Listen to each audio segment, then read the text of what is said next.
Well, first, thank you for inviting me to join with you. I think this is an extraordinary organization, and I love the fact that you are going to be talking today about really important partnerships and intersectoral engagements, because clearly that's the challenge that lies ahead. Um, the power of this particular video that you just saw, clearly there's a powerful voice behind it. But the key message is really what's significant. And the message is that nature is actually going to survive us. The question is, are people going to survive? The question is really going to be, are we going to be wise enough to actually understand that our well-being as communities and as parents and as families depends upon taking care of this place? Many years ago, I walked into a coffee shop in Mexico during one of the United Nations discussions about climate change, and there was a gentleman sitting by himself, looking at his tea, and I sat down with him, and it was the president of a country called Kiribati. And Kiribati is an island nation in the South Pacific. The highest point on Kiribati is 3 meters. And he said, all the conversations about protecting forests, but don't people understand that the ocean's rising, our fisheries are being depleted, our future is actually threatened now. And we began a partnership because of this compelling person and his commitment to his communities and to finding solutions. About 1 month ago, I was in Beijing, and I was meeting with the premier of China, and we were talking about an idea that has been designed by the Chinese called eco-civilization. And the concept of eco-civilization is fairly simple. It's that GDP needs to be subordinated to the security of the place. And why would China be worried about that? Because if you live in China, in Beijing, and you cannot drink the water, breathe the air, or eat the food, you will have a revolution. In other words, we're really dealing with issues today that are not off in the future. We don't have to think about these challenges as something that's remote. They're real, they're urgent, they're present, they're immediate. And that's why we have to actually be thinking about accelerating engagement. And that's why your engagement is so important. Discussing this topic is actually pretty easy. There are many, many statistics and facts that are compelling. If you look at extinction rates, higher now than ever before, that in itself is compelling. If you look at the loss of pollinators and the impact that has on our food supplies, that's really compelling. If we look at the conversion of fisheries and the scraping of the bottom of the ocean, that's really compelling. If you look at the pollution of waterways, the amount of plastics, every one of these has a data point, and without a single exception, it's compelling data. And it impacts lives now. It's not something that we should imagine could happen. It's, will we be wise enough, smart enough to think about how we consume, to think about the unexpected consequences of the way we operate and the way we act. And that's really the reason that this conversation has to take place. And that's why none of us can go someplace and ignore it. There's no corner on the planet Earth where you can ignore this issue. There's no nation, no business, no community that actually has the luxury of not being worried about what happens environmentally. There's no other place to go. And that's just simple. It's fundamental, and yet somehow we have ignored it. Somehow we thought we could just do what we have been doing and get away with it. It's actually remarkable that we had that blindness. So, of course, there's great news. And the great news is that there's not a single community on the planet Earth now that's not thinking about it. There's not a single relevant, responsible business that's not thinking about it. And there's not a single government that's not thinking about it.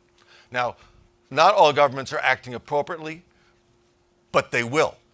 China was not a leader on this issue. They are going to become a leader because it is in their enlightened self-interest, period. If they don't, they will implode. There were 15,000 environmental protests in China last year. So we are dealing with an issue that's very relevant.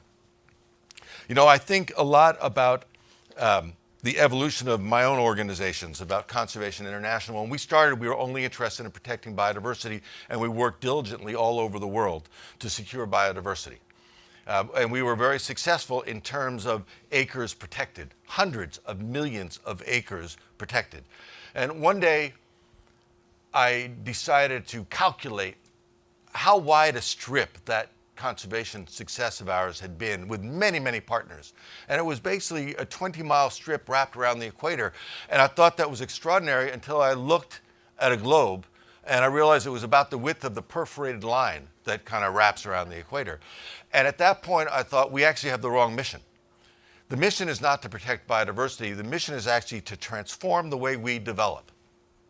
It's to transform how societies think about our relationship with the earth. It's about recognizing that the most common pixel on the planet is a community, and that every community consists of families, and there's no force on earth as powerful as the commitment of parents to their children. And if we could not actually get families and communities to understand that their future, the lives of their children, depends upon nature, depends upon supplies of clean water, productive oceans, healthy forests. If we could not do that, we couldn't protect enough places on the earth, because the appetite for our growing population, moving from 7 billion to 9 billion, was going to consume everything. All the protected areas would become pantries. And so we changed our mission from protecting biodiversity to supporting communities in the security of the ecosystems they depend upon. And that transformation required us to begin to think about people first. How they heard, what they listened to, what they were concerned about. And when you get down to the bottom line, it's health. When you get to the bottom line, it's my appetite, my food, it's my comfort, it's my security. And that is really why, without alliances like this, without collaborations between different parties, there's not a chance that we actually will be able to deal with the imminent threat that humanity faces. It's so obvious that sometimes I wonder, what about environmentalists has been so backwards that we could not communicate that simple message? And it's because we did not think that everybody on earth has to be in this group. You cannot attack others and say you don't get it. Everybody gets it, but they might not hear the way we speak. They might not understand our language or our motivation. And that really was a transformative time for Conservation International. And the good news is that so much of the world is being transformed today in understanding that. The conversation has shifted. You are having this conversation. Other organizations are having this conversation. Mega businesses are having this conversation. I think it was 15 years ago that I received a phone call from a gentleman named Rob Walton. Rob Walton was the chair of Walmart. And he called me to say, I've heard you're doing a lot of great things with science and economics to protect nature and to make sure that communities benefit. My family's interested, will you come visit? And I said, sure, but we're having a planning session. Why don't you come visit me? And he said, I'll be there next week. He spent a week with us listening to our plans. In the end, we started traveling. And one day we were in Costa Rica, in the Cocos Island diving. And I said to him, Rob, no matter how much money your family gives, if you want to transform the world, you've got to change Walmart. And he said, I can't do that. His son was with us. That's a key point. His son, the next generation, was with us. And he said, come on, Dad. We're the largest shareholders. We can make them listen to us. Let's have a conversation. The result was a conversation at Walmart that took place 12 or 13 years ago with their CEO, a fellow by the name of Lee Scott. And what Lee Scott said was, what do you want? And I said, well, this pound of salmon that I'm showing you right now comes from Walmart. It's the least expensive salmon in the world. The dye, the color pink is a dye, and the coast of Chile, it's an ecological wasteland because of the way it's been grown. Lee Scott's Response, again, thinking about generations. He said, I had my first granddaughter last week. I don't want to do that. We began a conversation, and what was fascinating about the conversation was that the young people at Walmart said to him, are you telling us we can come out of the closet about being environmentalists? He said, yes. And the person that asked that question was a young man named Doug McMillon, who today is the CEO of Walmart. And they have actually made a commitment. Now, I'm not speaking for the company as a whole, but I'm saying that inside that company now, there's a DNA that's focusing on how do we take care of our supply chain? How do we inspire young people to come in? How do we transform our thinking? The Gates Foundation. I live in Seattle. I live near to Bill Gates. I've talked to him a dozen times. It was always like a blank stare. And one day we had a conversation, and I said to him, you know, what you're doing for young rural farmers in Africa is remarkable. Better seeds, better technologies, getting your food to the marketplace. It's brilliant. But what you're not thinking about is ecosystems. And these farmers, mainly women, own an acre. They don't control their pollinators, their soil quality, or their water source. That's an ecological problem. You need to think about ecosystems if you're going to take care of the health of a community. And they said, never thought about it that way. Let's do that.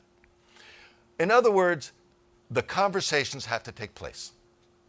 And the conversations have to be based on just the common principle of humanity. Now, we're dealing with a global crisis of climate change that we did not anticipate. It's a result of how we grow. It's a result of how we produce. It's a result of clearing forests, emissions, of cheap energy to produce whatever we need. It's how we farm. It's the destruction of our soil and the reduction of the capacity of farmlands to absorb carbon. All of these can be changed. And about a third of the solution for climate change is right there in how we manage our landscapes, how we manage natural ecological systems. But the threats of climate change today are pervasive. You put them on top of the issue of misuse of ecosystems and overconsumption, and you've got a really daunting task because it's accelerating the threat. There are solutions. And what I've seen today is that for the first time, we're all talking about the solutions. The solutions take innovation and creativity. It takes thinking about partnership and amplification. It is truly right there in front of us. And as I think about the challenges, most immediate is what happens to communities that are poor? What happens to communities that cannot move, that don't have the ability to fly someplace else, that have to deal with new infectious diseases that are caused by increased temperature, or have to deal with the challenges of not having access to food? These are the challenges that are real, that have to be addressed because they're health, human-related issues, and they will create crises in our cities and our nations that we have never even imagined before, at a scale that we had never imagined before. Just think about the challenge that a community faces if they can't get potable water, or they cannot get the food they need to eat, or they cannot eat fish because the fish have been poisoned or they've been overfished. Those are the very real challenges that every single community on this planet, especially low-income communities, are facing. That's why what you're doing is important. And that's why you cannot ignore it if you're interested in rapid response, if you're interested in health, if you're interested in really dealing with communities in a way that is vital and vibrant and now. When I stepped down from Conservation International, I took a side journey. I started a new organization. It's called Neotero. It's a very small organization with adequate resources. But the mission of Neotero is what I want to mention as I close. As I left CI, I learned that not only is a third of the climate solution based upon nature, but what's most interesting is that if you look at who owns these natural systems, between 25 and 50% of the natural systems on this planet are under the guardianship of indigenous peoples. 70% of the intact ecosystems are under their guardianship. Those are communities, and this is what's really important, that have a deep connection with their place and their earth. They are people that if we listen to them, we will learn from them. They have a core shared belief in what is called reciprocity. Reciprocity means when I look at the earth, I don't see objects. I see non-human beings and human beings.